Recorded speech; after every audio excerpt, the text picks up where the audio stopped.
ลง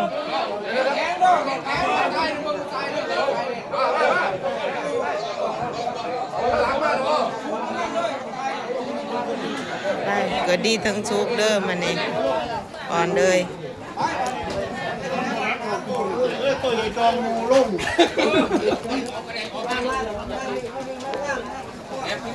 พูดเจอไหมพูดนึงพูดเจอว่าเขาหนักไปด้วยพดไม่ค่อยเองหรอกเอาเขาหลด